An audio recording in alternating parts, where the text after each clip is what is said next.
Ini contoh indukan. Ini yang jantan. Yang jantannya jadi ada Sayapnya. Ada sayapnya yang jantan. Cuman dia nggak bisa terbang. Dia tetap merayap, tapi dia nggak bisa terbang meskipun ada sayapnya. Ini jantan. Jantan. Kalau untuk betina yang kayak gini ini. Yang nggak ada sayapnya. Yang nggak ada sayap. Kayak bidadari tak bersayap. Lebih montok lah kalau betina.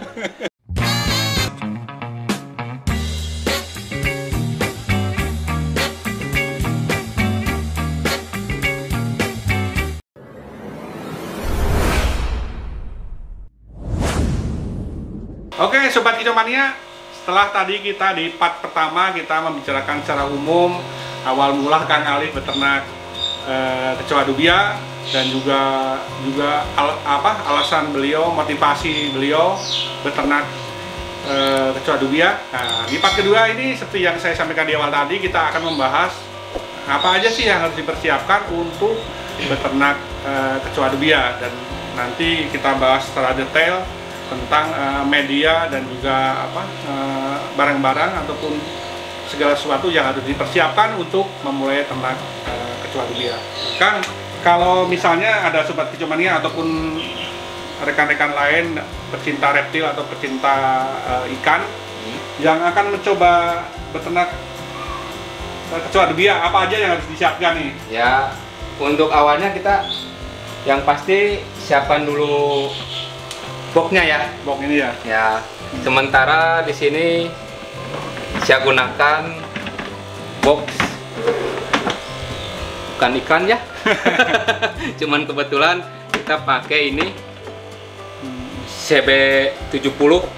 Ini? Ya, ini kita gunakan pertama 79 liter ini. mungkin 70 liter ya, di sini tulisnya. Karena ukurannya nggak terlalu gede, nggak terlalu kecil juga. Kalau ini harganya berapa, Kang? Kita beli 95 sampai 100.000. Gimana tokonya, Kang? Gimana tokonya? Ya? Pernah beli 95, pernah beli juga 100.000. Gitu ya. Nah, untuk gimana buat tutupnya mungkin ya? Iya. Kan kalau ditutup ini mungkin mati. Nggak ada napas. Sirkulasi Nggak ada udara sirkulasi. ya. Nah, kita kasih di sini lubang-lubang. Nah, seperti ini tadi yang ini ya. Ini seperti ini contohnya. Seperti ini nih contohnya, kita kasih lubang-lubang. Terserah sobat mau pakai apa, mau di solder, mau di bor ya. Bor, yang jelas kita kasih lubang-lubang buat udara keluar dari sini. Nah, seperti ini kita kasih. Nah, cukup atasnya aja. Atasnya aja ya. Sampingnya mah nggak usah ya? Nggak usah sampingnya, cukup atasnya aja. Kalau ini Kang Ali pakai apa ini? Saya pakai obeng dipanasin. Oh gitu. Ya ini soalnya bentuknya kan seperti kita pakai obeng, ada juga yang pakai bor. Nih. Jadi gimana gampangnya aja ya. Ya, gimana kita manfaatin alatnya aja lah, terserah. Yang penting ada lubang. Nah, ini kita kasih bor. Ini yang bor ini ya. Ukurannya saya kurang tahu pasti, cuman saya kira-kira yang jelas seukuran gini lah cukup. Yang penting anakannya nggak keluar ya. Anakannya nggak keluar. Jangan terlalu gede juga, jangan terlalu kecil ya. Bisa dikira-kira lah. Iya. Nah ini kalau ini udah dibor nih. Ini udah beres.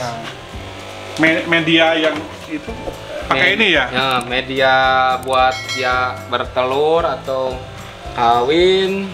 Cara apa? Ngentepnya gimana? Ini kita kasih tray buat bekas telur ya. Bekas telur ya. Nah, bekas aja. Kayak gini. Iya. Kita bikin kebalik-kebalik. Oh, gitu ya. Kebalik. Biar nggak terlalu rapat ya.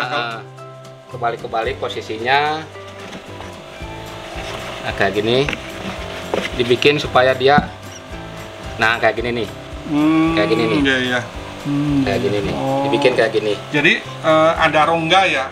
Ada rongga. Tray satu dengan tray lainnya. Ada rongga, jangan sampai sobat naruhnya gini. Nah, nanti kegencet gitu. Kalau ya? rapat gini, riskan dia kegencet mati. Gitu. Kalau sobat lihat ini, ketinggian, nanti ditutup susah.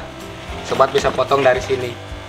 Oh, dipotong sini ya? Kayak gini aja. Dikurangin ya? Dikurangin karena saya gunakan yang 70, sementara traynya pas 70 jadi ketinggian. Jadi dikurangin ya. Kita potong aja di sini. Jadi disesuaikan dengan ukuran boxnya itu sendiri ya.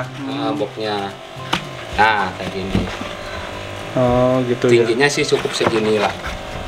Nah, segini cukup ya? Cukup segini. Karena kalau dindingnya licin gini nggak akan naik kan ya? Nggak akan naik ini. Ini nggak akan naik. Kita entep di gini terus sampai penuh. Udah tinggal tutup. Kalau untuk ini indukan. Enggak, ini kan takutnya kan masih bau toko, harus didiamkan dulu atau ada perlakuan khusus? Enggak perlu, enggak masalah. Enggak masalah. Oh, enggak gitu masalah. Ya. Kita langsung kasih indukan. Selama ini saya enggak. Jadi enggak masalah ya? Enggak masalah. Kan takutnya bau toko. Bau toko, bau plastik enggak. Saya enggak pernah gitu. Diamin. Ya, nah, kayak gini nih intinya nih. Oh, gitu ya. Nah, kita kasih space di sini ke atas. Kan nggak langsung nyampe ke atasnya. Ini posisinya gini. Jadi ada rongga ini. Ada rongga ini. Ada rongga ini. Hati-hati dalam penyusunan tray. Kebanyakan nanti posisinya banyak yang gini. Kalau yang gini riskan untuk kegencet ya. Kegencet indukan. Indukan. Sebaiknya segini. Iya. Kalau mau gini juga bisa, cuman kita harus kasih di sini ganjel. Kayak bisa gunakan dus atau triplek. Cuman karena daripada ribet, mendingan gini aja. Iya, jadi langsung ya. Kita antep sampai ke sini terus. Nah, ini kan kalau untuk satu box 70 liter ini berapa jantan betina tadi? Satu box ini bisa diisi jantan 100, betina 2 sampai 300. 200 boleh lah. Idealnya 200 lah. 200 betina, 100 jantan. Iya. 100 jantan ideal. Cukup ya. Untuk awal cukup. Dan setelah dijadikan satu jantan dan betina kurang lebih 3 minggu sudah keluar anakan ya. Dan itu dari anakan sampai siap untuk dijadikan indukan itu kurang lebih 8 bulan. 6 sampai 7 bulan. 6 sampai 7 bulan. Bisa jadi indukan lagi itu. Dan umur indukan itu pun cukup panjang umurnya. Cukup panjang. Saya pernah rawat sampai 2 tahun. 2 tahun ya. 2 tahun nggak mati. Nah, itulah sobat kejamannya. jadi ini selalu berkesinambungan Kang ya. Jadi gini Kang. Dari awal kita misalkan 3 minggu. 3 minggu ya. 3 minggu kita ambil anakan. Misalkan. Si anakan itu kan buat ternak. Untuk cadangan misalnya mau untuk jadikan indukan ya. 6 bulan kemudian kan. Tapi selama 6 bulan itu, selama jeda 6 bulan, kita masih bisa terus dari indukan yang awal. Jadi ketika udah 6 bulan, anakan udah jadi beberapa box. Nah, terus puter. Terus continue ya. Terus continue. Itulah seperti zamannya enaknya seperti itu kalau ternak dubia. Ya, di samping tidak memakan space yang cukup luas, cukup dengan box-box yang ditumbuhkan, dan itu pun tidak bau Kang ya. Tidak bau. Dan praktisnya lagi anakannya itu terus menerus 3 minggu dipanen kan ya. Panennya berapa hari? Diambil dipisahin berapa? 1 jam juga beres gini. Oh enggak, maksudnya misalnya kan 3 minggu udah keluar anakan nih. Nah, dari 3 minggu itu langsung disortir atau didiamin dulu berapa hari gitu? Enggak. Atau langsung aja? Enggak usah. Kalau kita ada waktu langsung aja dipisahin ya. Dalam masa panen kita meluangkan waktu atau cari waktu yang sempatnya aja. Cuman karena disimpan juga sampai jadi indukan lagi di situ nggak masalah. Cuma ya dia terlalu penuh ya. Cuman nantinya ya itu padat, nanti terlalu padat. Kita pisahin itu karena memisahkan biar nggak terlalu padat. Dan gitu. Maksimal juga ngasih pakannya ya. Tidak berebut gitu. Untuk panen ya kita sesuaikan karena dari 3 minggu dipanen kita pisahin anakannya. Nanti indukannya 3 minggu lagi udah bisa anakan lagi. Itu luar biasa. Iya, itu bisa anakan lagi. Terus aja sampai dia mati. Iya, benar. Nah, itulah enaknya. Jadi kan dulu Kang Alif tadi bercerita awal mulanya cuma belinya satu box itu. Satu box ini ya, satu box ini. Sekarang udah 30 lebih box. Selama kurang lebih hampir 6 tahun ya. Tahun 6 itu tahun. juga sempat tidak terlalu ditekuni ya. Sempat nggak, kalau ditekuni sih lebih belum cepat mungkin ya. Lebih cepat, bahkan sekarang nekunin ini belum setahun. Iya iya. Belum Jadi setahun. maksudnya teh di apa ya? Diseriusin gitu ya. Diseriusin. Kalau dulu cuman dipakai sendiri. Ada anak kan banyak makan sendiri, nggak diseriusin buat untuk indukan lagi ya. Indukan lagi. Ya. Sekarang ini baru setahunan lah, kurang lebih setahun. Tahunan udah 30 box kan. Kurang kalau nggak salah setahun juga. Iya iya. Memang awalnya kalau saya pemikiran saya awalnya anakan itu kita maksimalin untuk calon indukan dulu kan ya. Nanti setelah 1 tahun udah segini ya memang kita harus memikirkan untuk marketnya juga, penjualan juga. Karena saya yakin ternak kecoa dubia ini prospeknya cukup bagus kan ya. Insya Allah. Karena bukan melulu untuk kicau mania, jadi tentu seperti yang disampaikan Kang Alif tadi bisa untuk ikan dan predator ya, dan predator dan juga reptil ya. Karena saat ini sangat banyak sekali yang punya hobi untuk ikan maupun reptil Kang ya. Iya. Nah Kang, tadi kan disampaikan cara membersihkannya jangan terlalu bersih-bersih. Ya, gimana tuh Kang? Nah, itu tolong ceritain Kang. Selamatnya. Kita paling ngebersihin kayak tadi sekitar 3-4 minggu lah. Iya. Sambil dipanen, sortir, kita sambil bersihin boxnya. Oh gitu ya. Nggak harus biar kelihatan kotorannya seperti apa Kang? Boleh ya Kang ya? Boleh. Ini atau yang mana? Bebas. Oh yang ini boleh. Yang mana ini sedikit kotoran ini. Yang ini tadi makan. Yang ini lah. Depan ini ya. Ini parah. Nah ini biar sobat kicau mania yang mau beternak tahu nih cara membersihkannya. Nah ini. Nah ini nih.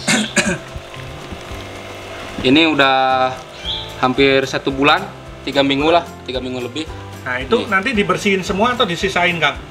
Ini untuk ngebersihin kotorannya kita kan sambil nyortir anakan. Sambil nyortir anakan kita sambil bersihin. Nah ini kotorannya nih. Iya. Nih kotorannya nggak bau tuh, kayak pasir. Kita bersihin yang kayak gini aja dulu. Kita nggak usah mesti bersih kayak awal. Kenapa? Biar si indukan nggak terlalu stres. Oh iya. Kita bersihin ini, kita nggak usah kasih ngelap sampai bersih lah. Cukup kotorannya aja diambil, nggak usah dikerik-kerik sampai bersih. Udah simpel. Jadi biar indukannya ini masih merasa seperti di tempatnya. Karena untuk indukan dia lebih riskan ke stresnya. Untuk mencegah dia stres. Nih. Jadi nggak dihabiskan kotorannya. Contohnya gini nih. Ini yang nggak kepanen. Nggak kepanen. Nggak gede ya. Jadi gede di sini. Ya. Ini umur berapa ini? Ini remaja. Ini sekitar 3 bulan. Betina itu ya? Belum kelihatan? Belum kelihatan. Kalau sampai berbulu itu kelihatan jantan betinanya umur berapa? Umur 5 bulan. 5 bulan. 5 bulan. Kalau yang jantan udah langsung keluar bulu lah ya, sayap kelihatan, ya. Kelihatan. Ini kenapa ini ada di sini? Ini yang waktu panen ketinggalan. Jadi gede di sini. Jadi kalaupun nggak dipanen-panen, ya pasti di sini jumlahnya ketumpuk terus makin banyak. Iya. Kayak gitu. Kayak gitu.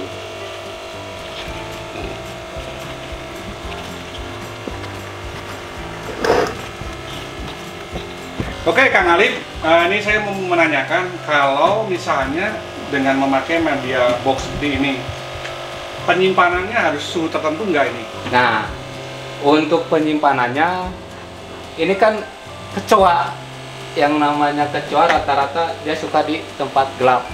Gelap. Kita usahain ruangannya nggak terlalu terang, ya agak gelap lah kayak gitu.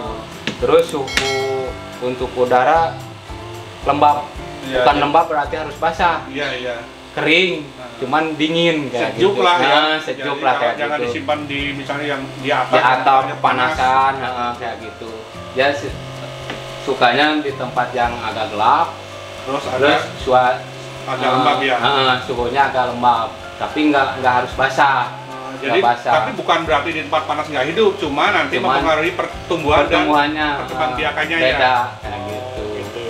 Itu ya untuk Sobat Kicomania ya mungkin harus diperhatikan untuk ternak Kecoa Nah, seperti yang disampaikan Kang Alif, tempatnya harus jangan terlalu terang, jadi agak cenderung gelap ya. Cenderung gelap. Dan suhunya pun agak lembab gitu, bukan berarti basah tapi agak lembab. Istilahnya mungkin sejuk kan ya. Jangan di tempat yang kering panas lah. Oke, Sobat Kicomania, kita lanjut obrolan kita dengan Kang Alif. Kang Alif tadi kan udah dijelaskan ya tentang ini apa awal-awal kita menyiapkan boxnya, terus cara nyusun traynya dan juga cara membersihkan tadi ya. Nah ini biar Sobat Kicomania ataupun rekan-rekan yang pengen tahu cara ngasih makannya gimana Kang? Nah, cara ngasih makannya kita cukup simpel ya? Murah sekali pakannya juga. Nah, saya sudah siapin ini nih, kayak gini nih, pur ya, purma bebas ya, pur apa aja ya? Pur, saya pakai di sini pur ayam. Pur ayam ya. Pur ayam. Makanan tambahannya kita bisa kasih pisang atau buah-buahan ya. Mau pisang, mau wortel, yang bagus lebih bagus. Ya. Yang BS juga nggak apa-apa. Iya, karena kita menekan pengeluaran juga ya. Kita kasih pisang juga, kita belah dua, tinggal taruh gini, udah beres. Ya. Ini kalau seperti ini contoh ini kan misalnya indukan ini jantan 100, betinanya 200. Untuk konsumsi makan segini, ditaruh segini aja contoh ini. Kita berapa hari lagi ngasih makan atau berapa lama lagi? Nah, untuk mengetahui si pakan ini habisnya berapa hari, kita gunakan sebelah dulu.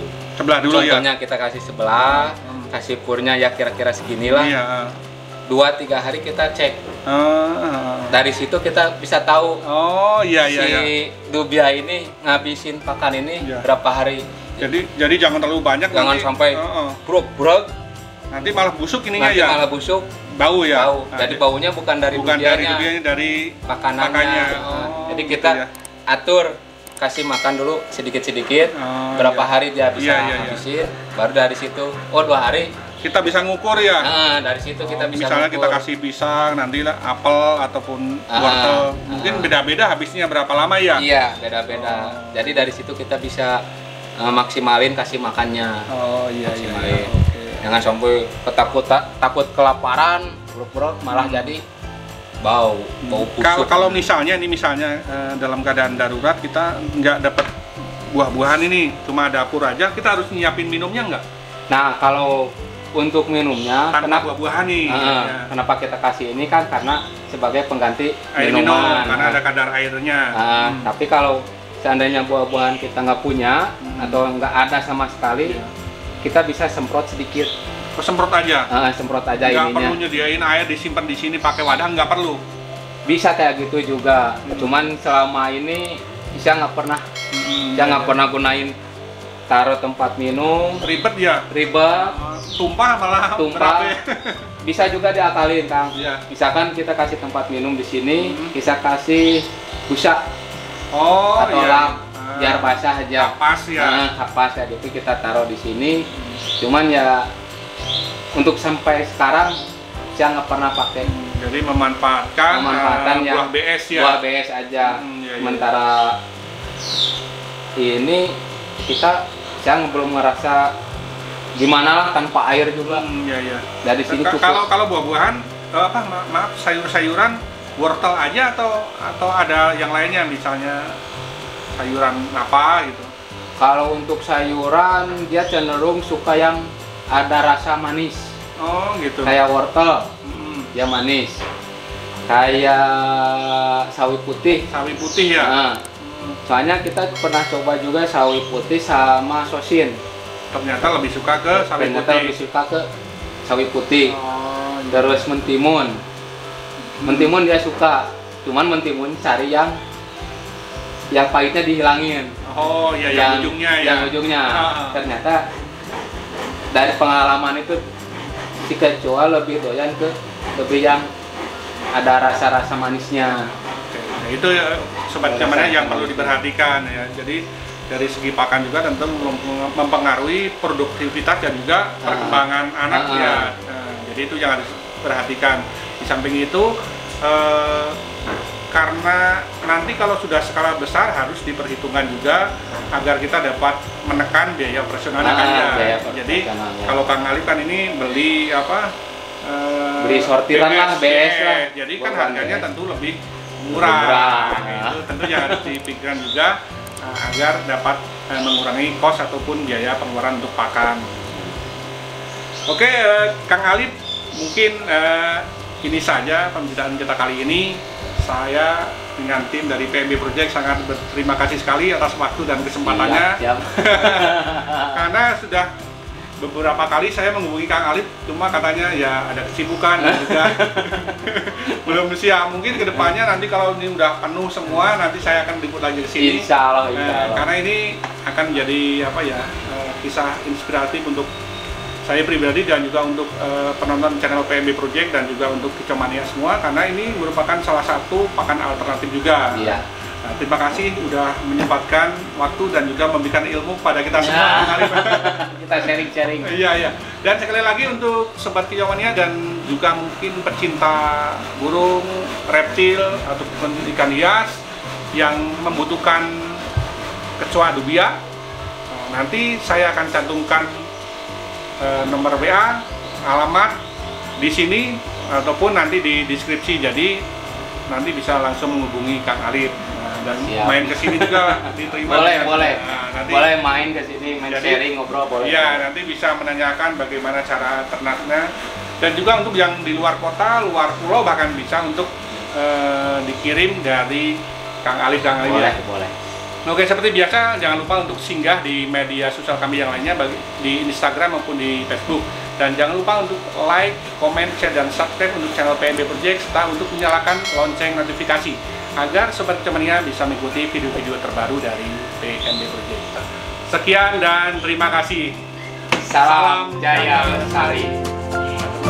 Siap teman-teman.